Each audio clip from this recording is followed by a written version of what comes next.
말씀 함께 나누겠습니다.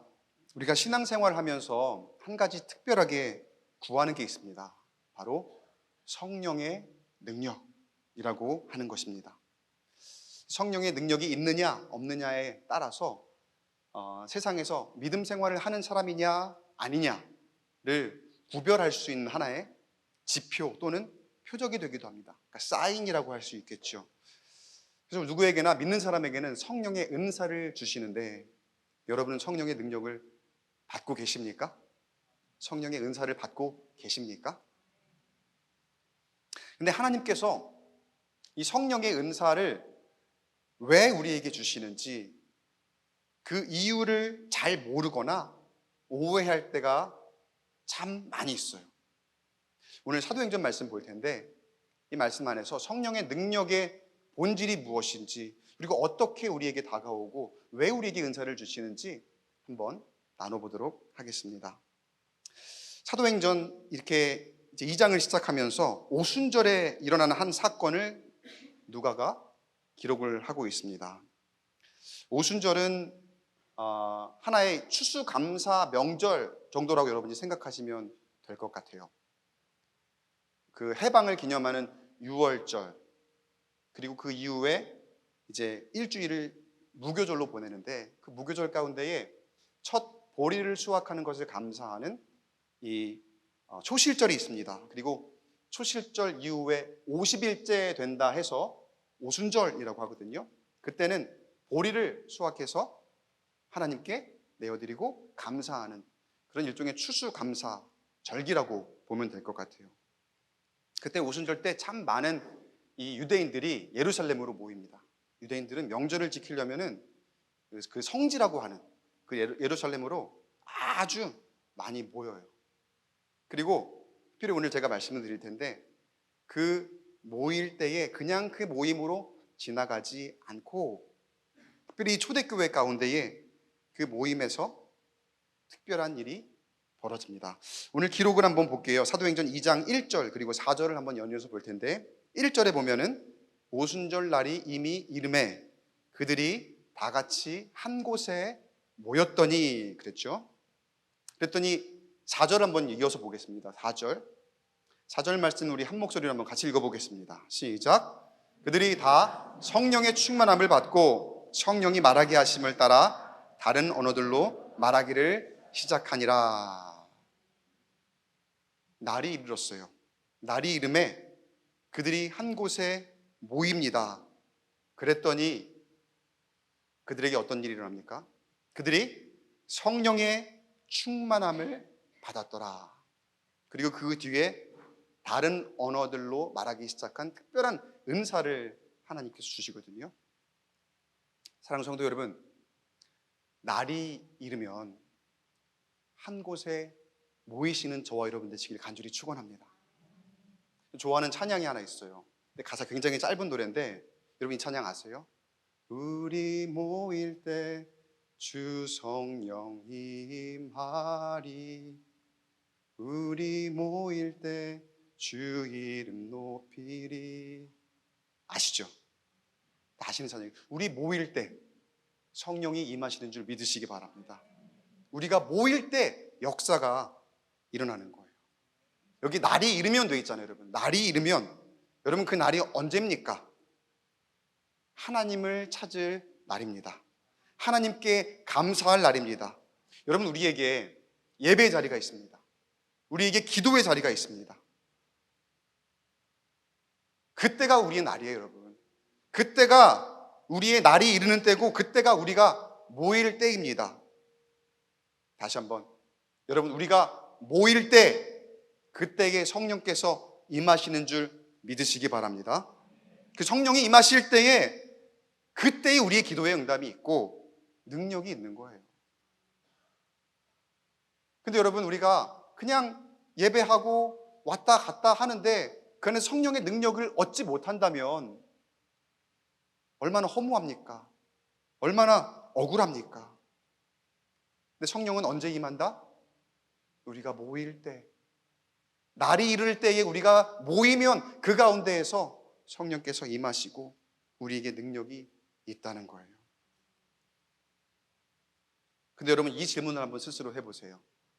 우리는 얼마나 모임에 열심을 내고 있습니까?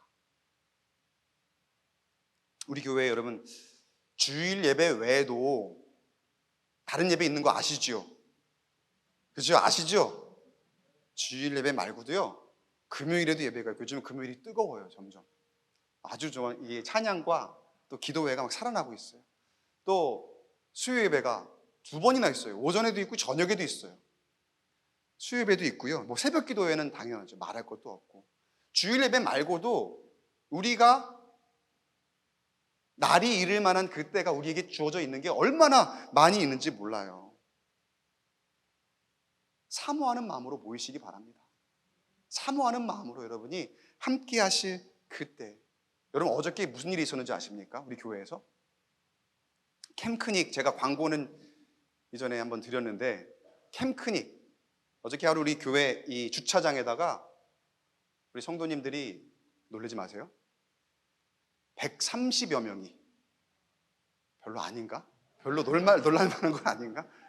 저한테는 굉장히 놀라운 거였거든요. 130여 명이 각자의 텐트와 또 장비들을 가지고 와서 교회 마당에 쫙 이렇게 치고 거기에서 얼마나 즐겁게 함께 우리 성도들이 어울렸는지 몰라요.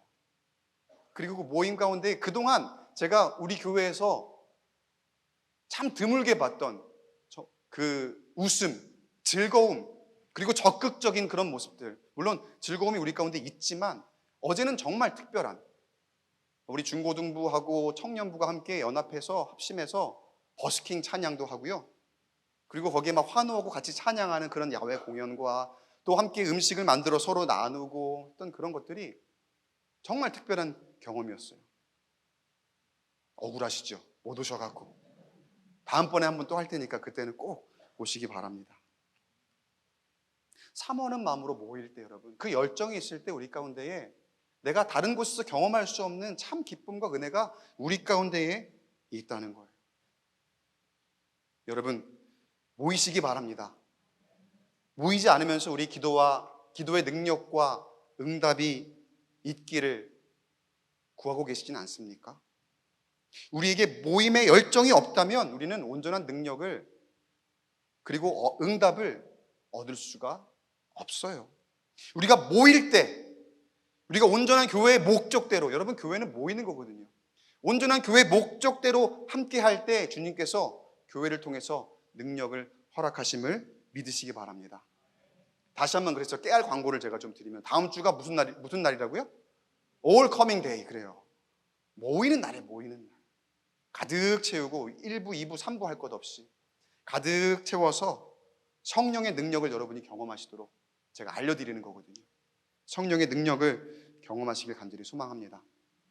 이전에 꿈의 교회에 또 저기 다른 공동체가 있잖아요. 조금 더 큰 그 공동체가 있죠. 제가 그쪽에서 예배 기획을 담당했던 적이 있었습니다. 그리고 특별 새벽 기도회를 계획하고 실행에 옮기면서 준비를 했더랬어요. 정말 오랜만에, 그동안 막 저녁에는 모이고 다른 부흥회들은 많이 했었는데 새벽에 성도들이 다 나와서 함께 우리 기도하자라고 하는 것을 준비했고 또 계획했거든요. 참 많이 준비했습니다. 그리고 참 많이 권면도 했습니다. 근데 날이 점점점 다가오니까 얼마나 긴장이 되든지, 얼마나 떨리든지, 하나님이 다 채워주셔야 되는데, 그리고 새벽이잖아요. 새벽은 얼마나 힘듭니까? 빈자리가 있으면 어떡하지? 그 빈자리 하나님이 정말 마음 아파하실 텐데. 그리고 그게 긴장이 되더라고요. D-Day가 되었습니다. D-Day가 되었고 이제 딱 예배 시간이 찾아왔습니다. 어떻게 됐을까요? 어떻게 됐을까요? 예배 시간이 점점 정시가 돼 다가가는데 빈자리가 너무 많은 거예요. 그래서 망했다. 어찌나 낙심이 되든지, 어찌나 낙심이 되고 어찌나 마음이 힘들든지, 얼마나 열심히 준비했고 얼마나 열심히 기도했는데 그런 빈자리를 보니까 너무나 마음이 힘든 거예요. 근데 조금 후에 얼마 지나지 않아 반전이 일어납니다. 시작 시간이 딱 지나니까 찬양이 시작을 하고 막 이렇게 분위기가 조금 무르익을 때쯤 돼서 막 우르르 몰려들기 시작을 하는데, 이제 자리가 막 차기 시작하면서 자리가 없는 거예요. 늦게 오시는 분들은 앉을 자리가 없을 만큼 성전이 가득 차고, 나중에 성전에 들어오시는 분들은 들어오면서 자기가 막 놀라는 거예요. 뭐야 이거? 한 번도 이 새벽에는 그런 광경을 본 적이 없거든요. 그러면서 들어오면서 자기들이 놀래고, 그리고 그게 일주일 동안 됐거든요. 그 다음 날부터는 야, 일찍 와야 되겠구나, 이거 늦게 오니까 자리가 없구나라고 하면서 다음 날부터는 자리가 미리서부터, 마치 여러분 송구 영신 예배 때 같은 때 경험하듯이 미리 와서 자리도 맡고 또 먼저 와서 기도함으로 준비하고 했던 그런 일들이 있었어요. 그러면서 성도들이 이런 이야기를 했어요. 이런 고백을 했어요. 목사님, 제가 이 보니까 내가 이 안에 속해 있다는 것만으로도 참 큰 은혜가 됐습니다. 이 새벽에 우리 교회에 이 많은 사람들이 함께 나와서 합심으로 기도하고 합심으로 예배하는 그 가운데에 내가 있다는 게 얼마나 감격스럽고 얼마나 은혜가 되는지 몰라요. 새벽 기도 너무 좋았어요. 지금까지 그 새벽 기도가 이어지고 있어요. 어떻게 그런 특별한 감격이 있었을까요, 여러분? 모였거든요. 더 모였거든요. 그리고 점점 더 많이 모였거든요. 사랑하는 성도 여러분, 그 모임 가운데에 성령께서 능력으로 역사하신 줄 믿으시기 바랍니다. 앞으로도 그렇게 역사하실 줄 믿으시기 바랍니다. 물론 저 지금도 우리 광교에서 예배할 때마다 그런 비슷한 긴장감이 있어요. 항상 똑같아요. 아, 이제 시작인데 왜 이렇게 안 오시지? 예배 이렇게 시작하는데 왜 이렇게 빈자리가 많지? 근데 결국에는 나중에는 은혜로 채우시고 또 하나님께서 더 함께 은혜롭게 하시더라고요. 기왕에 오시는 거 여러분 좀 일찍 좀 오십시오. 저 좀 쫄리지 않게, 좀 긴장하지 않게, 기왕 이렇게 오실 건데 조금 일찍 오셔갖고 하면은 얼마나 좋아요. 우리 찬양팀 여러분 소원이 뭔 줄 아세요? 찬양팀 소원이 찬양 시작할 때 앞에 좀 앉아 있는 거, 이렇게 찬양 시작할 때 어느 정도는 채워갖고 이제 시작하는 거. 여러분, 찬양부터 예배입니다. 먼저 함께 자리를 채우심으로 그 모임 가운데에 온전한 은혜와 성령의 역사를 누리시기를 간절히 축원합니다. 사도들과 제자들이 또 각 나라에서 사람들이 예루살렘으로 모였을 때 성령께서 분명하게 임하셨어요. 때가 이를 때, 여러분, 그 예배의 때, 그 기도의 때, 그 찬양의 때, 그 교제의 때, 여러분 열심으로 모임으로 성령의 임재를 경험하는 우리 교회가 되기를 간절히 축원합니다. 자, 그런데 여러분, 그런 모임 가운데 성령의 능력을 우리에게 주신다고 했잖아요. 근데 그 주시는 또 다른 분명한 이유가 있어요. 우리가 모이면 성령의 능력을 경험해요. 근데 그 능력은 왜 주시는 걸까? 사도행전 2장 6절 말씀 보겠습니다. 2장 6절 말씀에 한 목소리로 다음 말씀이에요. 사도행전 2장 6절 한 목소리 읽겠습니다. 시작. 이 소리가 나매 큰 무리가 모여 각각 자기의 방언으로 제자들이 말하는 것을 듣고 소동하여. 여기에서 우리가 이제 방언의 은사를 보거든요. 근데 여기서 방언의 은사는 우리가 지금 구하고 추구하는 그런 방언의 은사와는 조금 달라요. 여기서는 우리가 은사의 어떤 상징적인 의미로 보시는 게 맞아요. 이때의 방언의 은사는요. 그러니까 성경의 대표적인 은사로 지금 방언을 이야기하고 있지만, 그리고 은사에 이런 속성이 있다는 것을 오늘 설명하는데, 사실은 방언에만 적용되는 게 아니라 모든 은사에 다 적용이 되는 거예요. 그럼 어떤 속성이냐? 이 하나님이 주시는 그 은사를 통해서 우리에게 무엇을 말씀하고 싶어 하시느냐? 그것을 우리에게 왜 주시느냐? 이걸 한번 보겠습니다. 먼저는요, 우리에게 은사를 주시는 이유는 하나님과의 소통입니다. 그러니까 딱 방언의 은사를 우리가 생각하죠. 방언의 은사, 내가 하나님과 더 긴밀하게 기도하고 깊이 소통하면서 하나님께 나아가는 그런 것을 우리가 방언으로 생각하잖아요. 근데 방언뿐만 아니에요. 모든 은사가 다 마찬가지예요. 하나님과 더 긴밀히 소통하고 또 하나님께 더 가까이 하도록 하나님께서 우리에게 모든 은사를 다 주신다는 거예요. 근데 여러분, 여기서 끝이 아닙니다. 하나님과의 소통에서 끝이 아니에요. 이게 다가 아니에요. 하나님께서 하나님을 자랑하고 하나님과 소통하는 것만큼 중요하게 여기시는 게 무엇이냐? 여러분의 이웃을 사랑하고 이웃을 소통하는 거예요. 여러분의 이웃.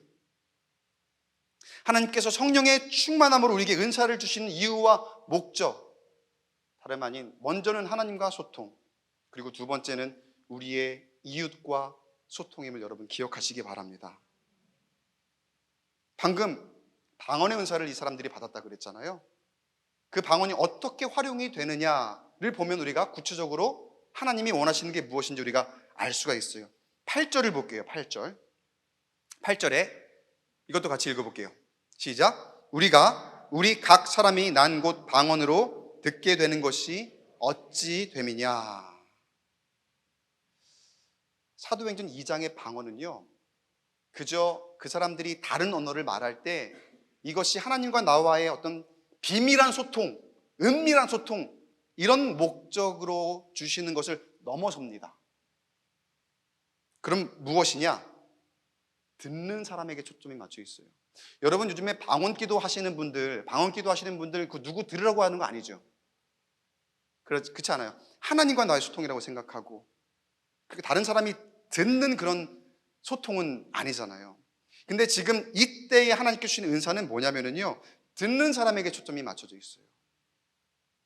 사도들이 자신들이 배우지 않은 언어를 갑자기 말하기 시작하는데 그 말하는 것을 원래 그 언어를 쓰는 사람들이 듣게 하시는 거예요. 거기 많은 지역의 유대인들이 모여 있었거든요. 여러 다른 나라에 흩어져 살던 사람들. 예를 들면 애굽, 리비아, 밤빌리아, 로마 등등, 좀 이따 제가 말씀드릴 텐데 여기 보면은 나오죠. 아시아, 부르기와 갑바도기아, 수많은 지역의 사람들이 여기에 함께 모였습니다. 근데 이 사람들이 다 다른 언어를 말하는 사람들이거든요.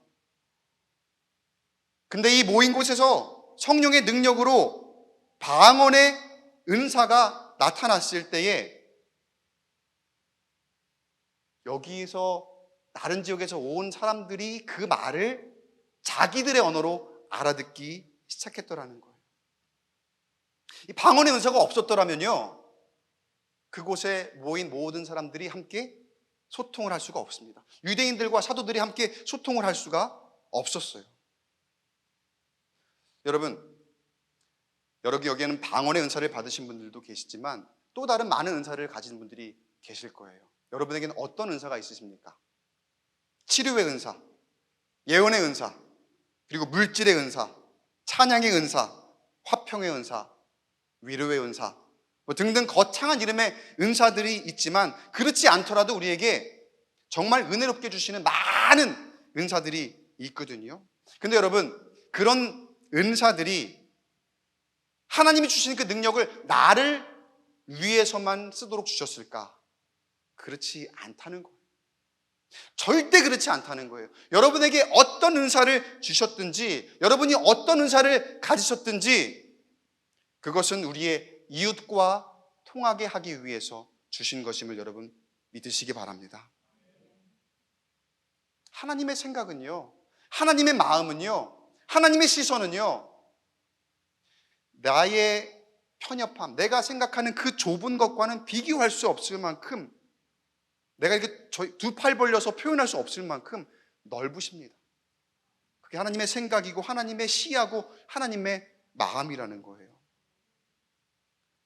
그리고 그 마음이 우리에게 그 마음으로 우리에게 은사를 주시는데 나를 통해서 어떻게 하나님이 뻗어가실지, 어떻게 확장해 나아가실지 사실은 여러분 나는 알지 못해요.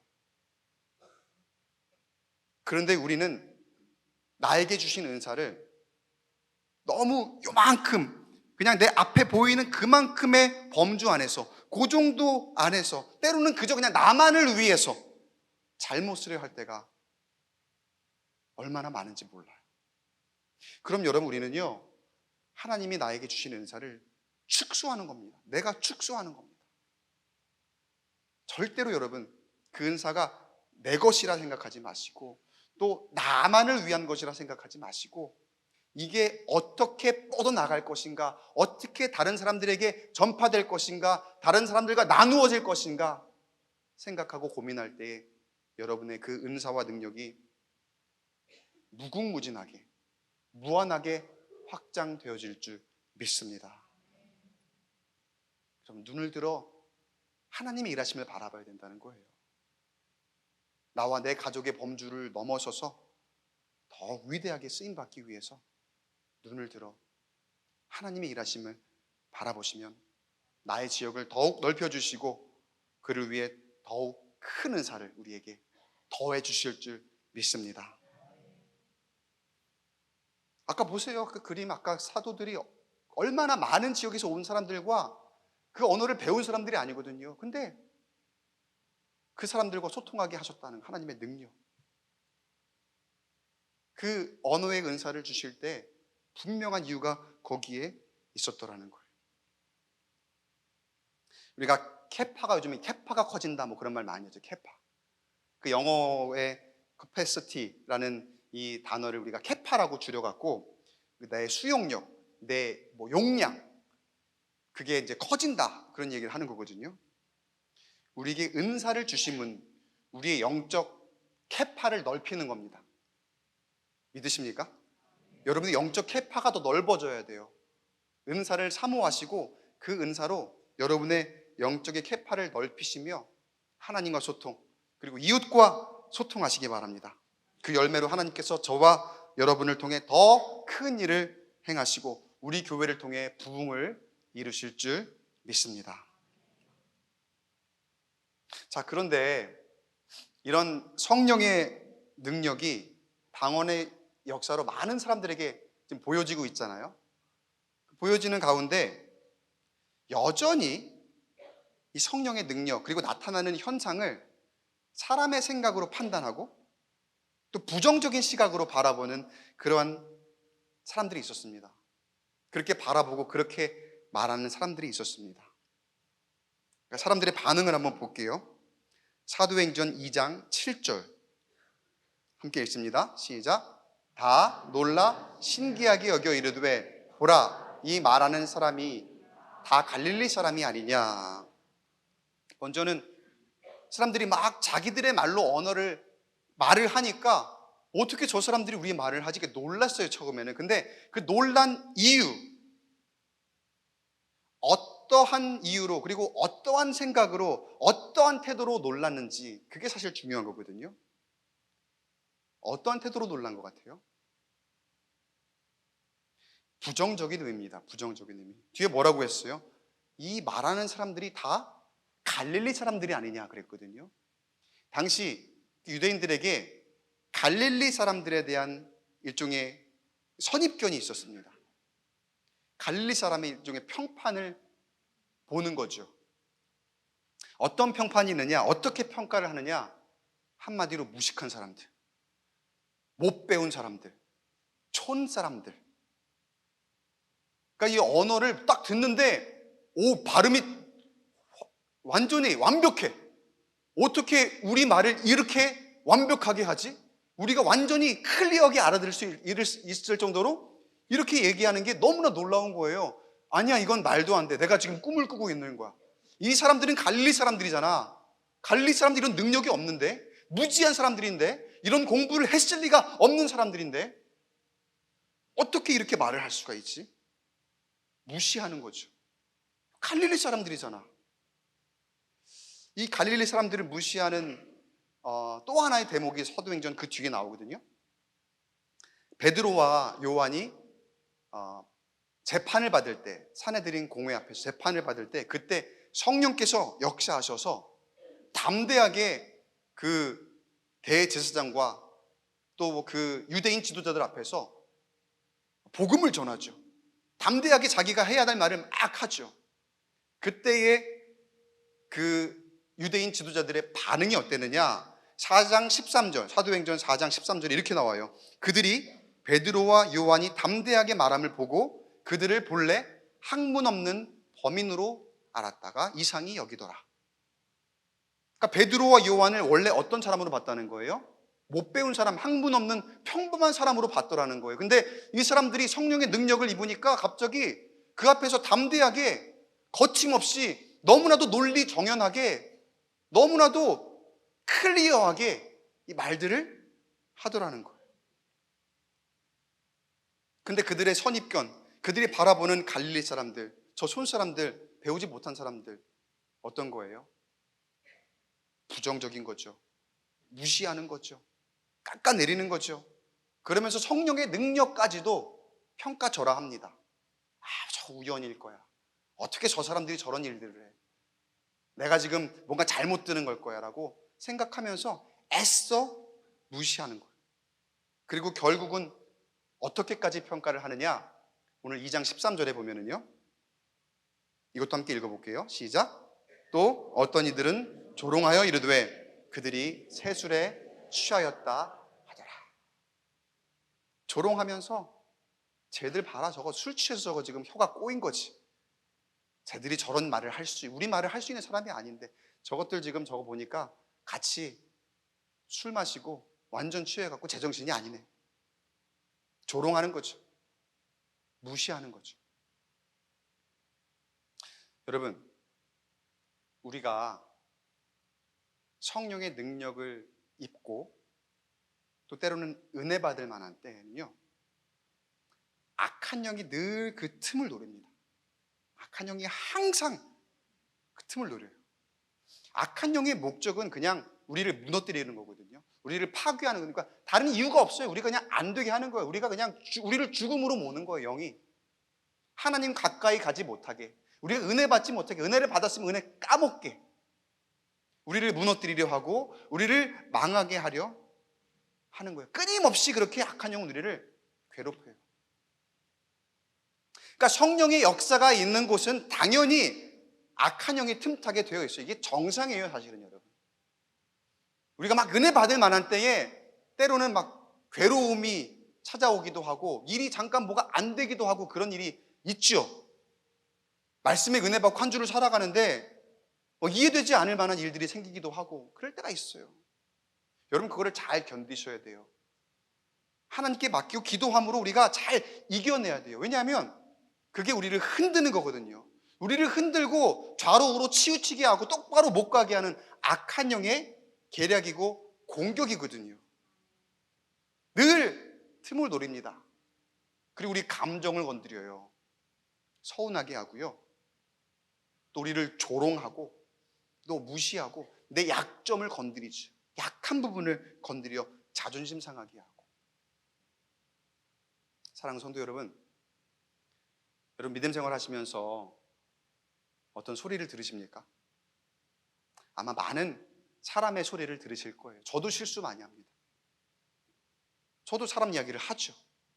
근데 때로 돌아보면 아차, 내가 당했구나. 여러분, 목사도 연약한 사람이라 그렇게 이용을 당해요. 사람에게 상처 주기도 하고 사람의 말, 그리고 어떤 목사의 말이 어떤 성도에게는 얼마나 큰 상처가 되기도 하겠습니까? 근데 여러분, 제가 이렇게 좀 변론을 할게요. 믿음 생활하면서 여러분 어떤 소리를 들으십니까? 그리고 어떤 영향을 받으십니까? 아마 위축되기도 할 겁니다. 그리고 그 말을 들으면 주저하기도 하고 한없이 낙심이 될 만한 그런 일들도 있을 겁니다. 세상이 말하는 것 많이 듣게 될 거고요. 또 다른 사람이 말하는 것도 듣게 될 겁니다. 그러나 여러분, 그럴 때마다 그 사람의 말에 집중하기보다, 그 세상의 말에 집중하기보다 다른 곳에 집중하시기 바랍니다. 그 다른 곳이 어디냐? 바로 하나님 앞입니다. 그때마다 하나님 앞에 엎드리세요. 그때마다. 근데 여러분, 말 듣는 때는 많은데 그 듣는 때마다 사실 엎드려야 되거든요. 근데 엎드림은 참 부족하지 않습니까? 그리고 그냥 불평불만만 짜증만 나고 그러지 않습니까? 제가 알아요, 여러분. 얼마나 많은 이야기를 듣는지. 다는 모르지만 딱 봐도 지금 세상에 그 곤고함을 짊어지고 이제 나오신 분들이 많이 있거든요. 근데 여러분, 사실 우리가 들을 때마다, 조롱을 당할 때마다, 무시를 당할 때마다, 세상의 말을 들을 때마다, 사람에게 어떤 얘기를 들을 때마다 하나님 앞에 엎드려야 되거든요. 그래야 그 말에 집중하지 않을 수가 있어요. 그래야 그 말을 우리가 그냥 신경 쓰지 않을 수 있거든요. 자꾸 거기에 집중하는 거예요. 그리고 내 생각으로, 내 사람의 마음으로 자꾸 대응을 하려다 보니까 더 낙심하게 되고 더 마음이 어려워지고. 여러분의 가는 길, 나의 가는 길, 사람에게 달려있지 않습니다. 하나님께 달려있습니다. 그럼 누구한테 물어봐야 되겠습니까? 누구에게 여쭈어야 되겠습니까? 하나님께 여쭈어야죠. 하나님 앞에 나와서 하나님 앞에 엎드려야죠. 그 어떤 사람의 평가가 나를 향해 있다 하더라도 여러분, 그 평가 귀담아 듣기보다는 하나님이 나를 통해 일하실 것을 기대하면서 그것에 집중하시는 저와 여러분 되시기를 간절히 축복합니다. 사람들은 여전히 뭐라고 할 겁니다. 그거는 끊이지 않아요. 세상은 여전히 뭐라고 할 겁니다. 계속 말을 할 거예요. 그러나 누가 뭐라고 해도요, 하나님은 나를 통해서 역사하실 줄 믿습니다. 그게 하나님의 능력이에요. 성령의 역사는 사람의 말에 영향받지 않습니다. 내가 영향을 받는 거지. 성령의 역사는요, 성령께서는요, 하나님이 움직이실 때 하나님이 명령하시는 그대로 성령께서 일하시는 거예요. 사람의 말에 영향받지 않아요. 성령께서는요. 사람의 만족 위에 우리 신앙생활 하는 것 아닙니다. 누구에게 잘 보이고자 신앙생활 하는 것 아닙니다. 그 어떤 사람의 목적을 위해서 우리가 교회 나오고 말씀 듣고 기도하고 신앙생활 하는 거 아니잖아요. 여러분, 누가 뭐라 해도 성령이 나를 통해 일하심을 멈추게 하지 않으시길 간절히 소망합니다. 교회는 사람이 세운 것 아닙니다. 하나님이 세우셨습니다. 그리고 주님의 몸된 공동체는 하나님의 영광을 위해 지금도 귀히 여겨지고 있고 쓰임받고 있음을 여러분 기억하시기 바랍니다. 하나님이 하실 거예요. 담대하시기 바라요. 말씀 맺겠습니다. 우리는 성령의 인도하심으로 살아가는 사람들입니다. 그리고 우리 모두에게 각자에게 맞는 은사를 주셨습니다. 그 목적은 하나님과 소통하고 또 우리의 사람들, 많은 이웃들과 소통하는 것. 왜 세상과 그렇게 소통하게 하실까요? 이유가 무엇일까요? 하나님의 큰 꿈이 무엇일까요? 바로 부흥입니다. 부흥. 단순히 숫자적인 부흥이 아니라 우리 영적인 부흥. 하나님이 나를 통해서 나의 지역을 넓히시고 내 시선이, 내 편협한 시선이 아니라 하나님의 넓은 시야로 놀라운 일들을 이루실 그 영적인 부흥. 그럼 숫자는 당연히 늘어나겠죠. 세상에 나아가 선한 영향력을 끼치는 그러한 부흥. 하나님을 믿는 사람들이 어딜 가든지 역시 믿는 사람들은 달라. 물론 그 안에 아까 얘기했던 것처럼 조롱도 있고 무시도 있겠지만 하나님의 놀라운 그 빛을 바라는 그 부흥을 이루시기 위해서 하나님이 꿈을 꾸고 계신다는 거예요. 나를 통해, 나에게 주신 그 은사를 통해 복음이 전해지고 이 땅에 그리스도의 몸된 교회가 부흥하며 하나님께 영광 올려드리는 것, 우리 예배가 살아있어 많은 성도들이 주님을 경배하는 것. 여러분, 우리가 그 꿈, 하나님의 꿈 이룰 수 있겠습니까? 아멘 소리가 별로 안 나는데. 그 꿈 이룰 수 있겠습니까? 바라기는 여러분, 우리 함께 모이고 또 모여서 은사 받고 그 받은 은사로 하나님과 사람과 통하고 축복의 통로가 되어서 교회의 부흥, 가정의 부흥, 그리고 여러분의 인생의 부흥을 이루시기를 주님의 이름으로 간절히 축원합니다.